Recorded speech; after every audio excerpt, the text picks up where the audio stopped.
Hi hello ನಮಸ್ಕಾರ ಎಲ್ಲ ಪ್ರೀತಿಯ ಚಾಲಕ ಮಿತ್ರರಿಗೆ. ಸ್ನೇಹಿತರೆ, ಸಾಮಾಜಿಕ ಜಾಲತಾಣಗಳಲ್ಲಿ ಉತ್ತಮವಾದಂತಹ ಒಳ್ಳೆ ಬೆಳವಣಿಗೆಯ ಚರ್ಚೆಗಳು ತುಂಬ ಚೆನ್ನಾಗಿ ನಡೀತಾ ಇದೆ.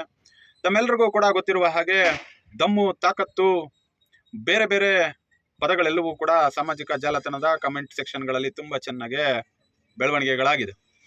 ಈ ದಮ್ಮು ತಾಕತ್ತನ್ನು ಪ್ರಶ್ನೆ ಮಾಡಿದವ್ರಿಗೆ ಮತ್ತು ಇನ್ನೊಬ್ಬರ ವಿಚಾರವನ್ನು ತೆಗೆದುಕೊಂಡು ಬರ್ದಾಕ್ತೀರಾ, ಅವ್ರ ಹೆಸರನ್ನ ತಮ್ಗೆ ಹೇಳೋದಕ್ಕೆ ತಾಕತ್ತಿಲ್ವಾ ಅಂತಕ್ಕಂಥದ್ದನ್ನ ಪ್ರಶ್ನೆ ಮಾಡಿದ್ದಾರೆ. ಅವ್ರಿಗೆ ಒಂದು ವಿಡಿಯೋ ಮುಖಾಂತರವಾಗಿ ಉತ್ತರ ಕೊಡೋಣ ಅಂತೇಳಿ ವಿಡಿಯೋವನ್ನು ಮಾಡ್ತಾ ಇದ್ದೀನಿ.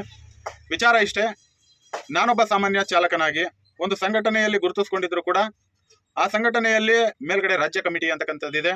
ಅಲ್ಲಿ ಪ್ರತಿಯೊಂದು ವಿಚಾರವೂ ಕೂಡ ಚರ್ಚೆ ಆಗಬೇಕಾಗುತ್ತೆ ಮತ್ತು ಕೋರ್ ಕಮಿಟಿಯ ಮುಖಾಂತರವಾಗಿ ವಿಚಾರವನ್ನು ಮಂಡನೆ ಮಾಡಿದಾಗ ಮಾತ್ರ ನಾವು ಕೆಲವು ಹಂತದಲ್ಲಿ ಆ ವಿಚಾರಗಳನ್ನು ಪ್ರಸ್ತಾವನೆಯನ್ನು ಮಾಡಬೇಕಾಗುತ್ತೆ. ತಮ್ಮೆಲ್ಲರಿಗೂ ಕೂಡ ಗೊತ್ತಿರುವ ಹಾಗೆ ಹೆಸರನ್ನು ಪ್ರಸ್ತಾವನೆ ಮಾಡಿ ಅವರ ವಿಡಿಯೋಗಳನ್ನ ಹಾಕಿ ತಾವು ಪ್ರಶ್ನೆಯನ್ನು ಮಾಡಿ ಅಂತ ಕೇಳಿದ್ದಾರೆ.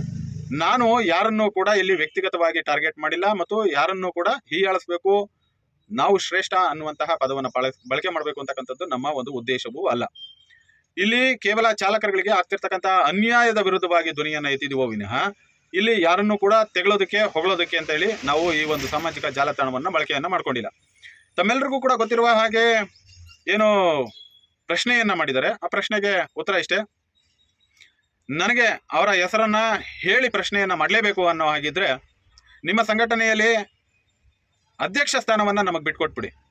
ನೀವು ಯಾವತ್ತು ರಾಜೀನಾಮೆಯನ್ನು ಕೊಟ್ಟು ನಿಮ್ಮ ಸಂಘಟನೆಯಲ್ಲಿ ನಮಗೆ ಅಧ್ಯಕ್ಷ ಸ್ಥಾನವನ್ನು ಕೊಟ್ಟು ಅವತ್ತೇ ಪ್ರೆಸ್ ಮೀಟನ್ನು ಮಾಡಿ ಅಧ್ಯಕ್ಷಗಿರಿಯನ್ನು ವಹಿಸಿಕೊಂಡ ನಂತರದಲ್ಲಿ ಸಂಪೂರ್ಣವಾಗಿ ಅವರು ಮತ್ತು ಅವರ ಸಂಘಟನೆಯ ಹೆಸರನ್ನ ಇಟ್ಟೇ ಪ್ರಶ್ನೆಯನ್ನು ಮಾಡುವಂತಹ ಕೆಲಸ ಕಾರ್ಯಗಳನ್ನ ಮಾಡ್ತೀವಿ. ಏಕೆಂದರೆ ತಮ್ಮೆಲ್ಲರಿಗೂ ಕೂಡ ಗೊತ್ತಿರ್ಬೋದು, ತಾವು ಕೂಡ ಒಂದು ಸಂಘಟನೆಯ ಅಧ್ಯಕ್ಷರುಗಳಾಗಿ ಸಂಘಟನೆಯಲ್ಲಿ ಸದಸ್ಯರುಗಳಾಗಿ ಉತ್ತಮವಾಗಿ ಕಮಿಟಿಯಲ್ಲಿ ಇರ್ತಕ್ಕಂಥವರು ಬಂದು ಹೆಸರನ್ನು ಪ್ರಸ್ತಾವನೆ ಮಾಡಿ ದಮ್ಮು ತಾಕತ್ತಿನ ಬಗ್ಗೆ ಪ್ರಶ್ನೆ ಮಾಡ್ತೀರಲ್ಲ, ಒಬ್ಬ ಚಾಲಕನನ್ನೇ ಈ ಮಟ್ಟಕ್ಕೆ ತಾವುಗಳು ಪ್ರಶ್ನೆ ಮಾಡ್ತೀರಾ, ಒಂದು ವೇದಿಕೆಯನ್ನು ಬಳಕೆ ಮಾಡ್ಕೊಳ್ತೀರಾ ಅಂದರೆ ಅದಕ್ಕೆ ನಾವು ಕೂಡ ಸ್ವಾಗತ. ನೀವು ನಿಮ್ಮ ಸಂಘಟನೆಯ ಅಧ್ಯಕ್ಷ ಸ್ಥಾನವನ್ನು ನಮಗೆ ವಹಿಸ್ಕೊಡಿ. ನಿಜವಾಗ್ಲೂ ಕೂಡ ಅದು ಯಾರೇ ಆಗಿದ್ರೂ ಬಿಡುವ ಮಾತೇ ಇಲ್ಲ.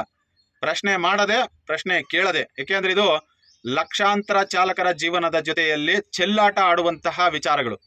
ಕರ್ನಾಟಕ ಹೈಕೋರ್ಟ್ನ ತೀರ್ಪಿನಲ್ಲಿ ತಮ್ಮೆಲ್ಲರಿಗೂ ಕೂಡ ಉಲ್ಲೇಖ ಇರುವಂತೆ ರಾಜ್ಯದ ಎಲ್ಲ ಜಿಲ್ಲಾವಾರು ಕೇಂದ್ರಗಳಿಗೂ ಕೂಡ ಬೈಕ್ ಟ್ಯಾಕ್ಸಿ ವಿಚಾರವನ್ನು ಪ್ರಸ್ತಾವನೆಯನ್ನ ಮಾಡಿರೋದ್ರಿಂದ ಎಲ್ಲ ಜಿಲ್ಲಾ ಕೇಂದ್ರದ ಚಾಲಕರುಗಳು ಕೂಡ ಬೆಂಗಳೂರಿನ ಸಂಘಟನೆ ಅಂದರೆ ರಾಜ್ಯ ರಾಜಧಾನಿಯಲ್ಲಿರ್ತಕ್ಕಂತಹ ಸಂಘಟನೆಗಳು ಏನು ತೀರ್ಮಾನವನ್ನು ಕೈಗೊಳ್ಳುತ್ತವೆ ಅಂತ ಕಾದು ನೋಡುವಂತಹ ಕೆಲಸಗಳನ್ನ ಮಾಡ್ತಾ ಇದ್ರೆ, ನೀವಿಲ್ಲಿ ಬೆಂಗಳೂರಿನಲ್ಲಿರೋರೇ ಚಾಲಕರುಗಳಿಗೆ ನ್ಯಾಯದ ಪರವಾಗಿ ಧ್ವನಿಯನ್ನು ಎತ್ತೋದನ್ನ ಬಿಟ್ಟು ಈ ರೀತಿಯಾಗಿ ಪ್ರಶ್ನೆಗಳ ಮೇಲೆ ಪ್ರಶ್ನೆಗಳನ್ನ ಮಾಡ್ಕೊಳ್ತಾ ಹೋದ್ರೆ ನೀವುಗಳು ಏನು ನ್ಯಾಯ ಕೊಡಿಸ್ತೀರಿ ಚಾಲಕರುಗಳಿಗೆ?